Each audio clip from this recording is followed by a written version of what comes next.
Hello and welcome to the Texas Tribune TribCast for March 10th, 2026. My name is Matthew Watkins, Editor-in-Chief of the Texas Tribune, and I am joined as usual by Eleanor Klibanoff, law and politics reporter for the Tribune. Hello, Eleanor. Thanks for having me, and thanks for getting the title right. Yeah,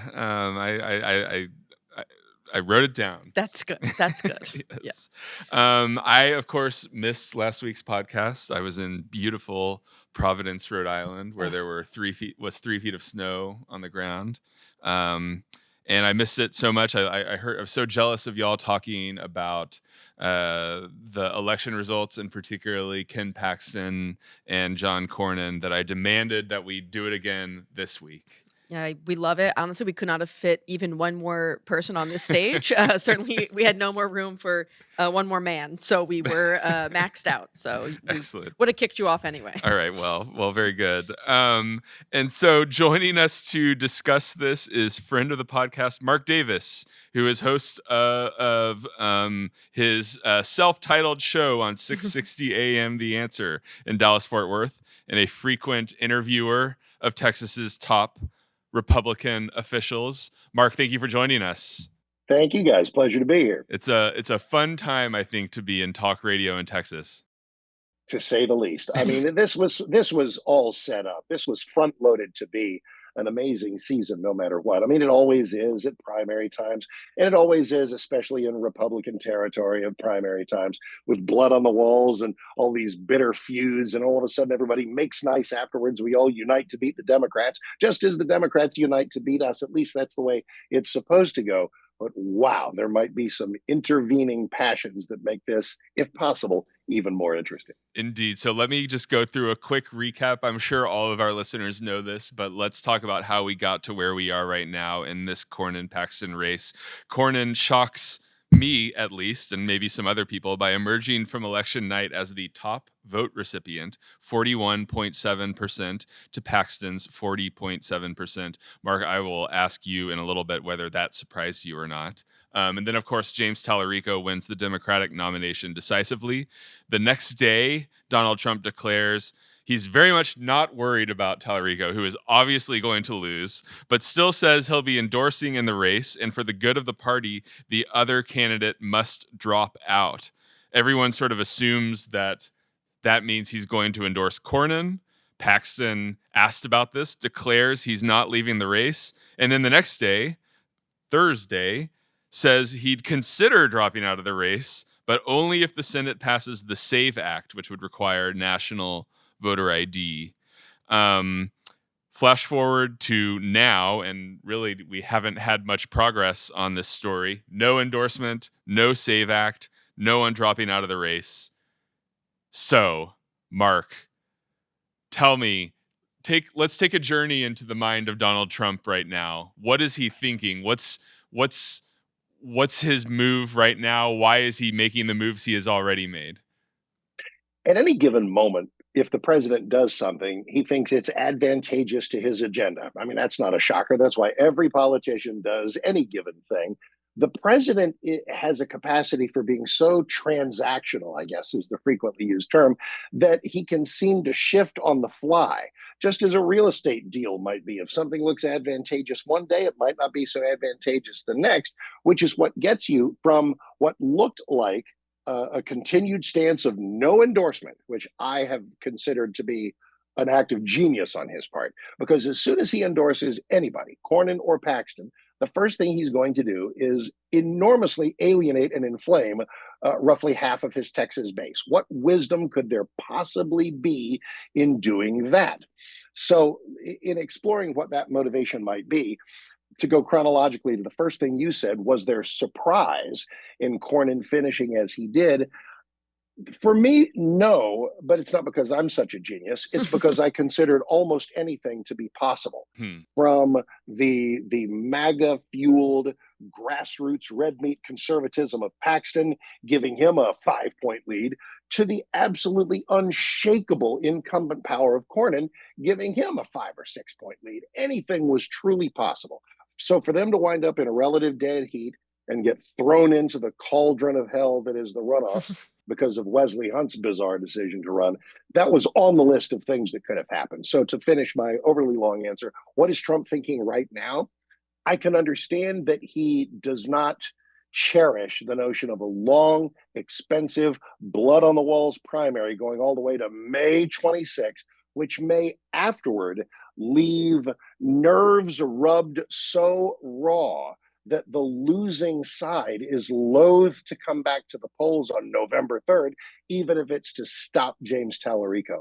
I think that is a fear worth assessing. So one of the things I've been kind of wondering about is like what really changed on primary night, right? Because I think we all kind of knew, whether or not we thought that Cornyn was going to be the front runner after primary night. We all had a pretty good sense going into that night that it was going to be Cornin-Paxton in a runoff. We already knew, we have lots of evidence to look at, that those two guys really don't like each other, and we're going to be lobbing bombs at each other through that entire runoff. We knew that it was going to be like that it's going to be a pretty tough election cycle for Republicans. That's generally what happens in the midterms for the party that holds the White House. So what changed between March 2nd and March 4th that all of a sudden Trump, who had taken the position of I'm staying out of this, is now all of a sudden like, I got to get in on this? I think on March 2nd, if you had asked President Trump what you might do and what you want to do, he would say, let me see how the vote goes. Because if either Paxton or Cornyn, or obviously if somebody had won outright, then we're done here. I mean, and by the way, I mean, it's not like it was 30 something, 30 something, 20 something. Both of them were in the 40s, the low 40s. Nobody came that close, but It's not like either Cornyn or Paxton winning outright would have been so otherworldly crazy. And I think the president wanted to see if maybe that happened so we could be spared this entire drama. Seeing them finish neck and neck as they did, you might think that would leave the president in a mood to continue to stay out of it, which again, I hope he still will. And I kind of think he still will. We'll see about that. Well, listen, that Cornyn endorsement, which looked definite until it instantly wasn't. And now, and look, let's not go crazy. There are some who are floating the notion possibly of a Paxton endorsement, what with Ken's maneuvering with regard to the SAVE Act. More on that in a moment. But I think the president is now possibly examining, and this may all change by the time everybody sees this Right. 40 times. So there's ultimate accountability on tape. There's wisdom in Trump staying out of this. And even if he does go ahead and endorse Cornyn as a reward for loyal service during this Trump 2.0 term, that could backfire because there are the voice of a couple of million Paxton voters will say something like, Mr. President, we love you. We thank God every day that you won. But we're going to make up our own minds on this one. Thank you. I do think, I mean, I think part of this is that Trump didn't want to get into a situation like with, Sid Miller, where you endorse too late and then, the people have already cast their early votes and it sort of blows up in your face. I think perhaps President Trump did not do as much advanced planning as we did of realizing that the early vote starts so early here and that people are, have made up their minds or even just cast their vote thinking that there wouldn't be an endorsement. I do think the fact that he was saying, whoever I don't endorse has to drop out is a sign that there's not a clear, he's not confident that his endorsement necessarily could win this because, he doesn't want to endorse someone and then have them lose. So he's saying, Correct. like, I'll give you my endorsement, but you got to go if you don't get it. Which is, of course, a ridiculous thing to ask. There is no universe in which either of those things was going to happen. Cornyn was obviously not going to step out. And here's my hot take of fresh for you, no charge. Paxton's not going anywhere. You phrased it with exact precision. This is just my gut. But he said, notice he did not say that if the SAVE Act passes, I will get out. He said, I'll consider getting out. So here's, channeling Ken. I've known him for a long time. So this is just speculation, but I think it's informed speculation. He will consider it for about 5 minutes. And in those 5 minutes, what he will consider is what has happened. And the bottom line is if the SAVE Act is passed and bears Trump's signature, Ken Paxton can say, I did that. and I'm not even a senator yet. Yeah. So imagine the kind of influence that I can wield if you make me a senator. Yeah, I think, when Trump put out that Truth Social post where he said all these things, I think a lot of people, immediately assumed Cornyn endorsement is coming. And the two reasons for that are A, because as soon as people started to see the results that Tallarico was going to win, really before Tallarico had even been declared by most media the winner, there was talk among well-informed people about this just huge push that's going to happen among, leadership in the Senate, leadership maybe within the Republican Party nationally, and maybe even in Texas to try to push for a Cornyn endorsement because of a feeling that Paxton is much more vulnerable to defeat in the general election than Cornyn is. I actually want to discuss whether we believe that to actually be true here in a little bit, but we will. But the other thing was essentially, why would Trump need to say that the person he doesn't endorse needs to drop out if he was going to endorse Paxton? Because I feel like the conventional wisdom here is that if Trump endorses Paxton, it's game over, right? And if Trump endorses Cornyn, then maybe it's a bit more of a race. Do you agree with that assessment? I do, but there is a poetic classic simplicity if you're President Trump in saying, I'm endorsing this guy, the other guy should get out, rather than taking another 60 seconds and a few more syllables to say, well, if it's one way, the other guy should get out. But if it's this guy, there's probably not as much need.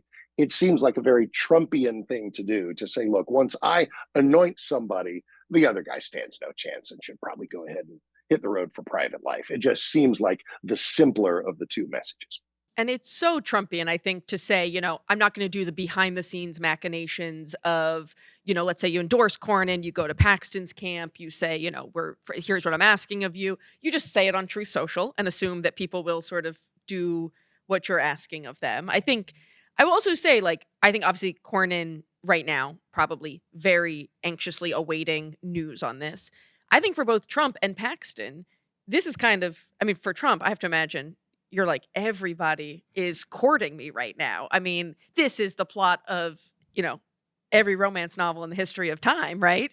Two people want you and they both are willing to do anything. And then, you have to eventually choose one, and that's where it gets boring. But you don't. I mean, because right, first of all, your analogy is perfect. He is the most popular girl at the dance. Yes, exactly. Yes. But he was playing this so brilliantly and may return to the comforting genius. What more? And it's not un-Trumpy. It would be very Trumpy to say, I like both of these. When Wesley Hunt was in there for no earthly reason, he said, I like all three guys, because there's a reason to like all three guys. And there was just such wisdom and inner peace, if there even such a thing is possible in this race, to have a president who's respected by voters for all the remaining candidates, to say, look, I'm going to let Texans decide. And if President Trump rediscovers the value of that, to say, you know what, no matter how this works out, I'm going to have an ally in the Senate. Let's let Texans decide. I'd like to think there's still a non-zero chance of that happening. I would just like to say, if Susan Combs, former Texas politician and romance novelist, would like to write that novel, I'll publish sitting it right there. Yeah, the or... first Texas. But I mean, also Paxton, I think, is playing this very well in that he probably, the longer this goes without an endorsement, it's sort of with this common wisdom that Cornyn is going to get the nod. The longer Trump doesn't endorse, the more it's sort of a nod to Paxton, right? Of like, well, maybe I'm considering, and he gets to post stuff on social media like, well, perhaps I can be the kingmaker of the SAVE Act, which is, as you said, eventual ammunition of, I'm playing 3D chess, and I'm not even in the Senate yet. Completely right. Because the Cornyn endorsement, I mean, that writing was on the wall in Sharpie from some people. I was getting text after text. It's coming. Now, some of it was wishful thinking coming from Cornyn's supporters, but for others, it was those who are either ambivalent or actually Ken supporters who kind of went, whatever mood this gave them. It's like, boy, it really, really looks like a Cornyn endorsement is mere hours away. Then when it suddenly was not, Clearly, there was a reason for that. There would have been a reason for it to happen. There was an obvious reason why it did not. And the only possible reason for it not to happen is Trump had second thoughts about endorsing Cornyn, which is an absolute great news cycle for Paxton. Now, the news cycles are going to come thick and fast now, Right. and what happens today or tomorrow or the next day could reshuffle everything. But for this hiccup of time, you have it exactly right. So Texas election code says that you can, if you make a runoff, you can drop off and remove yourself from the ballot by 3 days after the canvass. The canvass has to happen March 15th. So we're talking about really a March 18th deadline for an endorsement and for someone to drop off. And I have to imagine Donald Trump has that circled in red. There's no world in which he's gonna, not factor that in. My goodness, it's the Texas election code. Yeah. All right, so let's. But again, and there's two things true at the same time. Number one, very useful information on the Texas election code. Number two, completely irrelevant because no one is going anywhere. On May 26th, Cornyn will be there. Paxton will be there. And the following morning, one of them will no longer be there. All right. So I want to drill into this. You are certain that there's nothing that Trump could do to get Ken Paxton out of this race, including. Correct. Okay, because finish your sentence. Sorry. My fan fiction scenario here is. Oh, here we go. Is Trump appoints Paxton to some confirmable position, at which point I don't know appoints him to, because listen, because now I've played this game for a couple of weeks. Right. Oh, in fact, let's fill in the blanks. Hey, he fires Pam Bondi and makes him attorney general. Right. Ken Paxton appears to be there must be some golden take. Well, it's called a track record, an enviable track record that his fan base absolutely loves. That fan base does not extend to the United States Congress. Can anybody imagine a world in which it's a good idea for Ken Paxton to go through confirmation hearings? Right. Please. Yeah. So he's not going to be named. There's no ambassadorship. There's nothing, ambassador to the moon. There's nothing that is as big a prize as the U.S. Senate seat that he keeps. So there is no sop that can be thrown, no side offer. It's not that it's not, but you've described something that happens all the time. It's a completely worthy plot line, but not in this case. It's not. All right. Well, but what you're taking away from me is the decision that Cornyn would have to make about whether to vote to confirm Ken Paxton in order to clear up his Senate seat. Despite having for the last 2 years calling him basically the worst person on earth. But hey, A to B. Yeah. Well, exactly.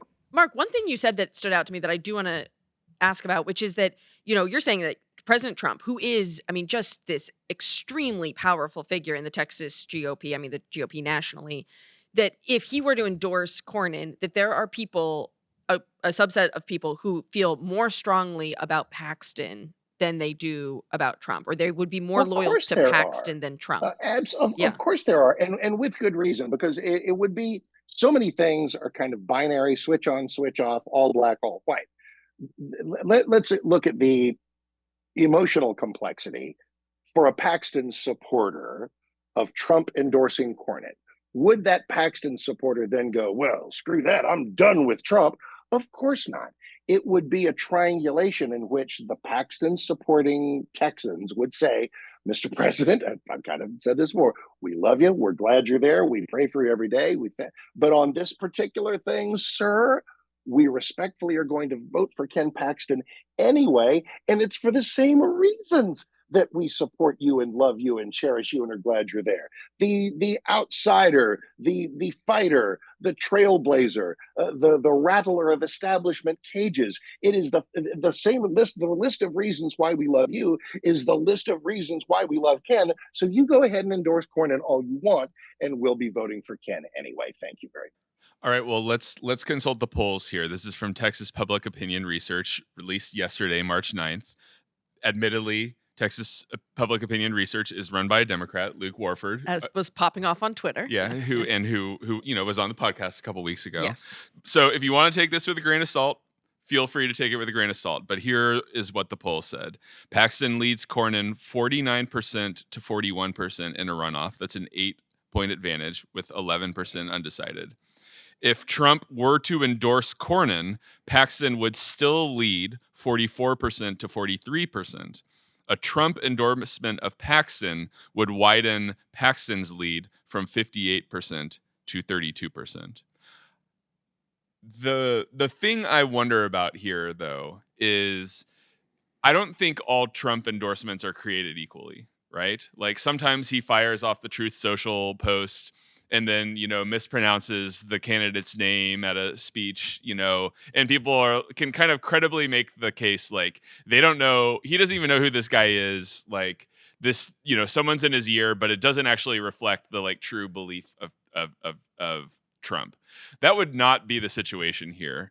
And if he were to follow through on his push to have Paxton in this scenario drop out, it would be a situation where Paxton is openly defying Trump, something that Trump clearly doesn't like and often causes him to go on the attack. And so, what this poll seems to be measuring is like, how would you vote if this is, if Trump endorses this way? But I think there's another question of like, how would you vote if one of the candidates is in like open warfare with the sitting president of the United States and standard bearer for the party? Maybe that creates a different situation. Okay, that would not happen. Let's do that. Okay. The scenario you've just drawn is just not going to happen. And then we'll go to the very interesting poll numbers, which I do take with a grain of salt, but it doesn't mean they are of no value. First of all, let's go to that hypothetical day where Trump endorses Cornyn and essentially invites or tells Ken to get out, at which point Ken respectfully declines to do that. At that point, you think Donald Trump is going to look at a man who has been a loyal supporter for more than a decade and go, "You're terrible. I can't believe you disobeyed me. You're no longer of value to me. You're dead to me"? Of course not. President Trump would understand completely if there's a lot of political theater. He will know that there's been political theater in the very request being made. He would also know in his heart of hearts that there was no way Ken was actually going to do it. And there would be instant understanding and a shrug from Trump that goes, "Okay, hey, I tried," and everybody would get on with their lives. Now, to the poll numbers. I don't discount Democrat polls. I discount internal polls as being totally self-serving. They always want to please the boss. A Democrat poll has a lot of vested interest in stoking Paxton enthusiasm because they think that Ken would be easier to beat, which may or may not be true. We'll get to that in a second. But even if the 49-41 is a little fat and the 58-32 is way fat, even if they're but a fraction of that, it still reveals what I think are some basically reliable things. That right now, in a nutshell, Paxton has the advantage on May 26th that is enjoyed by just about every grassroots-friendly, more conservative combatant once it's runoff time. Those are the voters that tend to have a higher likelihood of coming back. The Trump endorsement of Paxton would shut the door. Game over. We're done here. The Trump endorsement of Cornyn has a much lesser effect for the reason I've just described. A Trump endorsement of Paxton is on brand. A Trump endorsement of Cornyn would be a little curious for a lot of people to absorb and not as eagerly obeyed. So, yeah, that's that.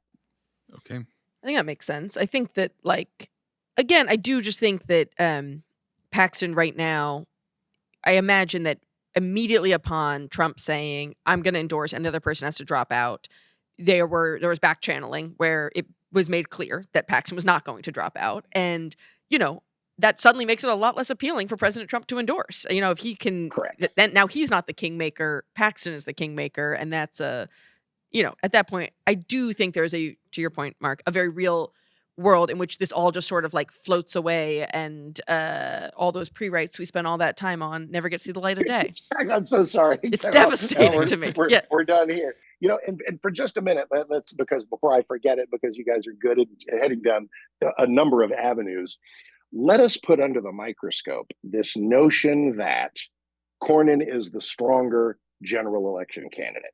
Tons of people were saying that. Most of them named John Cornyn, and most of them in his camp, which is a thoroughly understandable thing. And by the way, using normal Earth logic, that would kind of make sense. That the broader, the more moderate, the guy who maybe the occasional Democrat might vote for, would generally be the stronger general election candidate. I've often said I remain confident that either Cornyn or Paxton would beat Tallarico. It may be that Cornyn would beat him by 8 and Paxton would beat him by 4, which leads some people to go, why risk another Beto nightmare? Because what was that, 2.5 back in 2018? Nobody wants to revisit that again.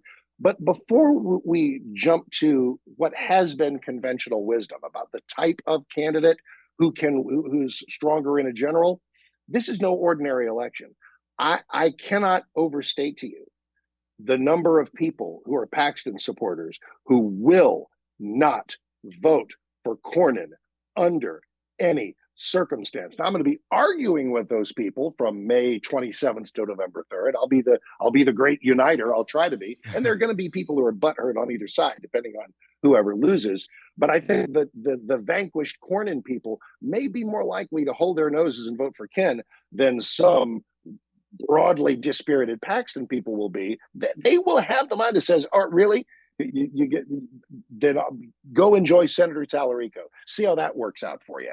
That I will hate that, but I think that it will happen. And the only reason I weave that out is to say that sentiment, which is appreciable, may even out or cancel out the usual logic that Cornyn is the automatic stronger candidate in November. He simply may not be. Yeah, I mean, I sort of think back to the 2016 presidential primaries when I think about this, right? And on the left, you had a lot of people and energy behind Bernie Sanders, and you had people in the sort of establishment area freaking out about that and really trying to rally around Hillary Clinton. And on the right, you have the people behind Donald Trump and the establishment people trying to rally around basically anyone else at various times. And the Democratic Party chose to go with the establishment, and the Republican Party chose to go with the non-establishment, the people. And that ended up working out pretty well for the Republican Party, right? Absolutely right. And it's funny in characterizing that and taking us all back to, we're all old enough to remember 2016. Yeah. You made a really, really valuable point there.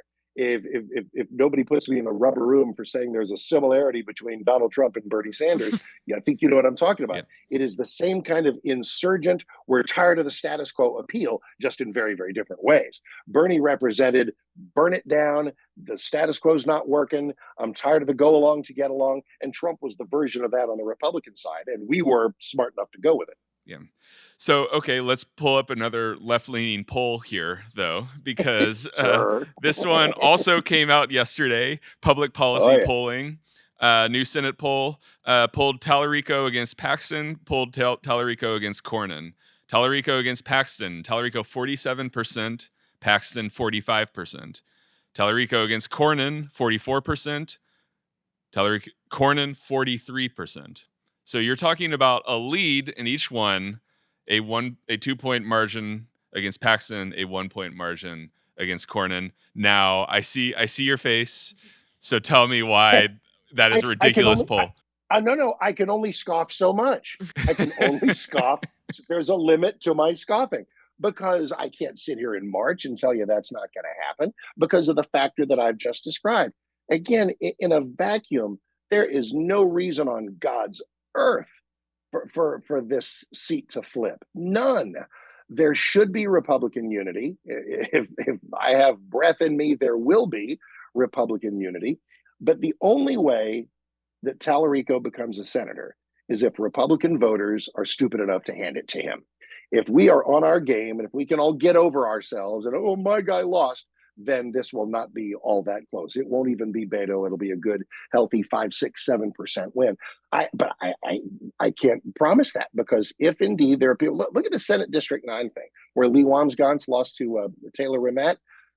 She's going to beat him in November, one presumes, because the district will reflect itself once again.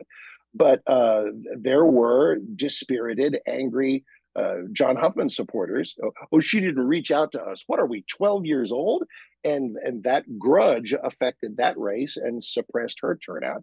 There will be a suppressive effect on the turnout for either Cornin or Paxton, because there'll be people holding grudges who will not come out for the other guy. I hope it's not many, because if it's enough, then Tallarico wins. I pray, I hope. I ultimately don't think that'll. I will tell you that will make this race closer than it would otherwise have been. You say, though, that it's not going to happen. I think, you have a quarter century of history on your side for that. But the actions of Trump, the actions of other power brokers in the Republican Party suggest that they are at least worried enough about this to be trying to do something, including, helping Cornyn spend $70 million in the primary. I mean, there seems to be fear in the Republican Party of Tallarico.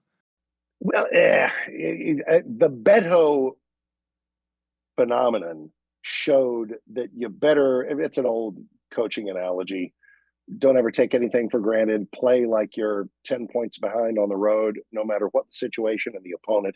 It is smart to campaign aggressively and raise money aggressively, no matter what. You'd rather do that and not have to than have to and not do it. Nobody wants to be caught napping. Again, if you want to take a moment on what happened in Democrat land, there is nothing like the ascendancy of James Tallarico to give me an appreciation for Jasmine Crockett, and I am not kidding.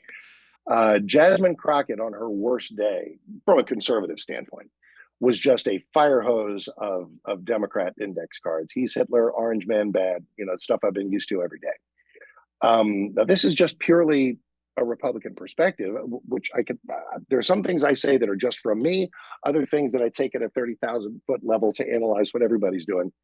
But on Jasmine Crockett's worst day, she did not offend my sensibilities as deeply as James Tallarico going ahead and being pro-abortion, which he gets to do, being for opener borders, which he can do, thinking there's 6 or 12 or 37 genders, which he can do.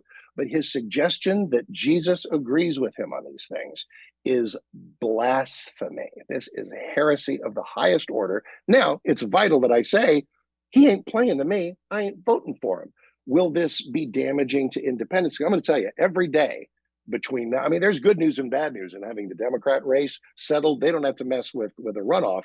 But already Tallarico is getting absolutely torched in conservative media for just, I don't want to hate my neighbor. Nobody's telling you to hate your neighbor, dude. The continuing smears of more conventional Bible believers, it is crazy. It may well be that all of this that I've just described doesn't hurt him at all, because the definition of political damage is when it loses you support from people who supported you yesterday.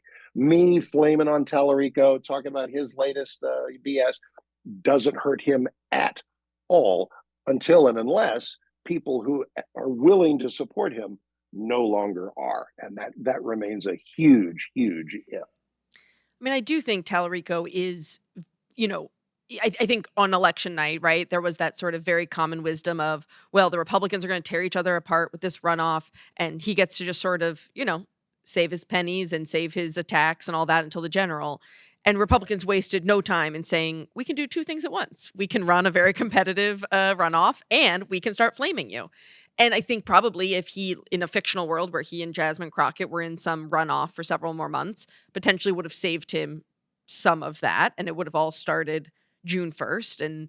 But it was always going to be what it was going to be, which is that Republicans are going to try to chip away at his support among independents, among Hispanic voters, among religious voters. And, he's, to your point, I think a lot of Democrats are not necessarily going to be turned off by some of that. I think his supporters are going to support him. It's these independents and particularly, I think, Hispanic voters that both sides are going to try to really court to. It was very clear that there were some clips of things he said, in the 2020 to 2022 range that were queued up for as soon as he became the nominee. And I think we'll be seeing those clips, basically every day between now and November.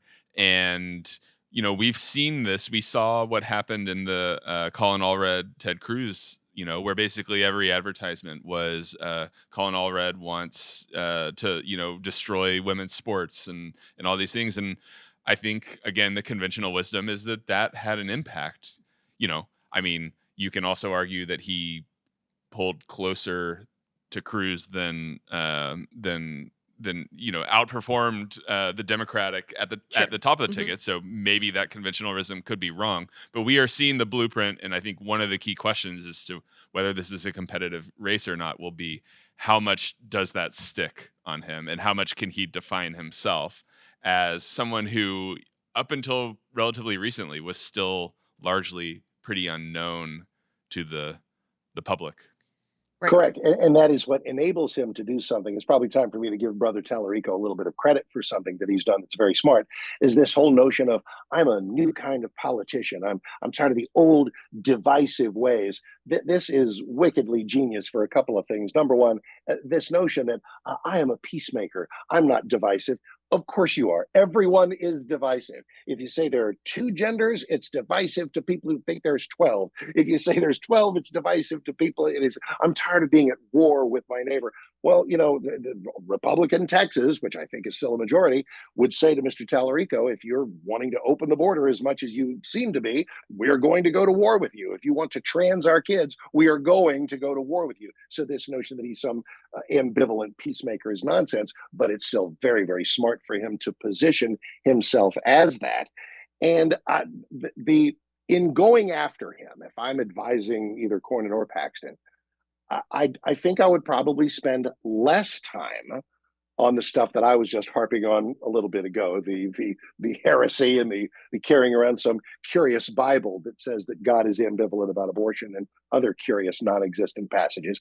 I would spend more time trying to explode the myth that he's all that new or all that different. I might ask the question, really, name one liberal view that James Tallarico does not hold. One thing, I'll wait. Give me one liberal view that Brother Tallarico does not hold. And if you can't find one or can't find many, then maybe it ain't that new. Maybe he is Colin Allred. Maybe he is Beto, just in a different package, attempting to put biblical lipstick on the same old leftist pig. I mean, I would say to push back against that a little bit. I mean, there have been some people. I saw something, a Fox News clip this morning of like he's too liberal, like he wouldn't even get elected in San Francisco.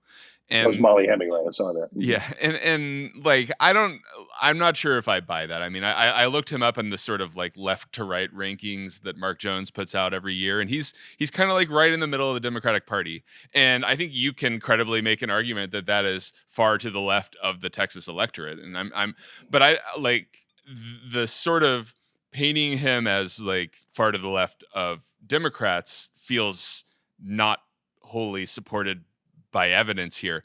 And I do think that there is a difference in tone, if not in substance, right? The idea of like, are we going to accuse our opponents of being evil and have the most aggressive, divisive language possible, or are we going to, encircle it in a message of we disagree, but it's built in love, is, I think, a different message than we've seen. Yeah.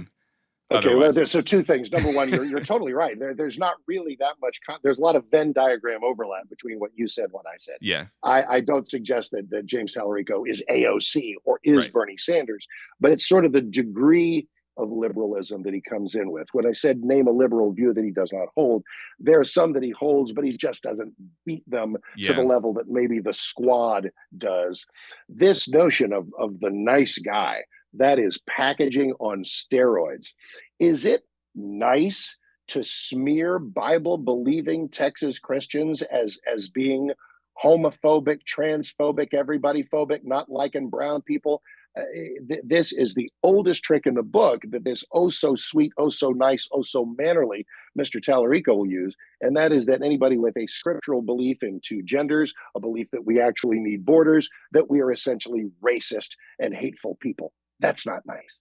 Well, I think this will be the challenge he will face. I think probably realistically more so if he's facing Ken Paxton than John Cornyn, but probably no matter who he's facing, which is that when you're up against Jasmine Crockett, you're portraying yourself as I'm the sort of more, like you said, like more mannerly option. I'm more like, I'm the bring everybody together. I'm the seminarian. I'm the pastor. I'm going to be sort of the like, kind, good neighbor guy. Whereas Jasmine Crockett's the big fighter, that energy. When you're going up against Republicans, I mean, does that change? Does he stick as loyally to this framework of, I'm not going to be coming out swinging, or does he try to move slightly more in the direction of Jasmine Crockett, a little more fire? It'll be interesting to see. Eleanor, that is a great question. This is really the first time I've thought, because we're sort of turning pages that are down the road. If we're hanging out in Tallarico headquarters, what is the playbook of running against Cornyn versus what is the playbook of running against Paxton? They differ in a couple of really key ways. Great question. If Tallarico is running against Cornyn, he should know that there are a few Democrats who might be center left. Maybe they actually pay attention in church. Teasing, not really. And by that I mean there are a couple of Democrats who will vote for John Cornyn. They just will. If there are no Democrats that will vote for Ken Paxton, which means that there is more cover for Mr. Tallarico to really go all in, to really go in hot and heavy, to go in as hot and heavy against Paxton as Paxton will go in hot and heavy against him.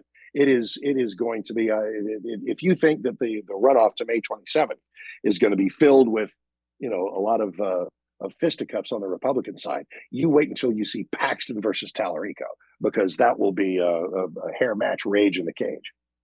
Right.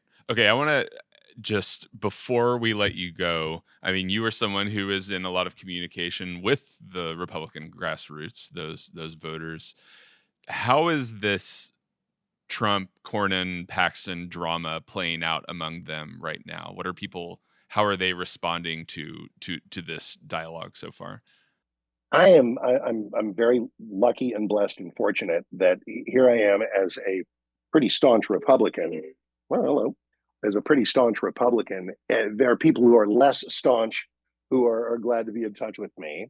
And they're actual Democrats. So there are people who listen to the show and call me who think I'm wrong about absolutely everything. And I am blessed to hear from them and glad to have those conversations, because we don't have enough of those kind of conversations. So in navigating that, especially in the Cornyn versus Paxton world, as a Trump-loving Republican and as a voter in this primary whose politics are a little bit closer to Ken's than Cornyn's, let me add, as to make that sentence even longer, if that's even possible, that I believe Cornyn is over-criticized. I think he has done a masterful job of portraying himself as a Trump ally during Trump 2.0. And I asked him directly, I said, Senator, everybody's concern is that when Trump's not president anymore and you're still there, that you're going to go back to being a Mitch McConnell clone. Will you be as MAGA friendly when Trump's not there as you are now? And he said, absolutely. I then took calls from people who say he's lying, and I'm not prepared to say that. I don't know if I can totally believe it, because establishment clothes are hard to put in a secondhand drawer. But I think I have a lot of good things to say about Senator Cornyn and his loyal service, and et cetera, et cetera, et cetera. But I probably I identify as more of a Paxton voter. Now, to answer your question, in taking questions, in establishing a landscape where everybody can come bring me anything, the Cornyn camp, the Cornyn portion of Republican Texas, I think is more scared of losing than they are of Paxton winning, obviously. They have bought into this notion that only Cornyn can win, and thus their vote for Cornyn is partly a show of support and appreciation for everything that he has done. It's a show of appreciation and support for everything that he has represented, but it's also a desire to keep the seat. Above all else, keep the seat. And the Paxton portion of Republican Texas is ready for change in the way that the Trump voters were ready for change in coming away from the establishment of the Republican Party. The Paxton vote is a vote for term limits. It's a vote for change. It's a vote for having somebody in that Senate seat who you don't have to wonder about. I had a caller say, it was a really great call, who said, Mark, I've heard you interview Senator Cornyn. It has made me like him more. It has given me a higher opinion of Cornyn than the average Paxton voter has. But all other things being equal, once Trump is gone, I would hope that Senator Cornyn would continue to be as MAGA friendly as America First. But with Ken Paxton, I don't have to wonder. And that is the passion of the Paxton voters. So now we get to figure out which is the larger number. And I have no idea which it is. I know what the polls indicate. I know what past history indicates that it's. And listen, I recognize and stipulate that it is an advantageous landscape for Ken. But what lies ahead is 11 weeks, whatever, of Cornyn and a ton of money identifying Ken as a loathsome human being that can't not have some effect. Will that be damaging to Ken in some way? Yes. It might be just a sliver that takes away 1 or 2 percentage points. It may be worse. I will tell you that if Ken is able to take this Save Act moment, this Save Act chapter, and make that case I made more toward the beginning of our chat, where he's able to say, yeah, remember that, especially if it passes. Yeah, just what's that Save Act thing? I did that, and I'm not even a senator yet. Make me a senator and watch what happens. That is enough to subsume any Cornyn attack. It's enough to enable Ken to continue to overcome what is a steamer trunk full of Oppo research on things from the relatively recent past. This is the most amazing example of that. And a word about that. A lot of people come after me, and I'm sure you've heard this. Hey, you Republicans are supposed to be about values. We would all like for our standard bearers to be choir boys and Boy Scouts and have completely blemish-free backgrounds and be wise philosopher kings. That's the ideal. It doesn't always happen.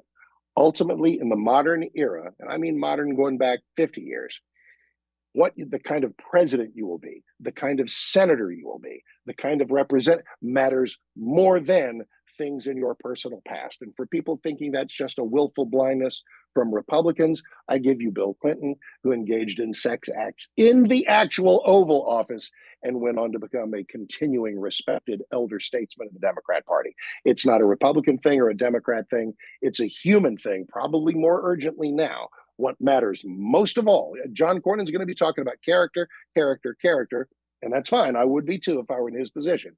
But the character that voters probably care about the most is promising to do things and actually doing them. Well, it's going to be an exciting few weeks. Looking forward to seeing how this plays out. I'm exhausted already. Yeah. I'm totally kidding. That's totally satirical. It is energizing. And in fact, I think it's possible to overstate how exhausting and so much money. I will say I'm not worried about the money at all.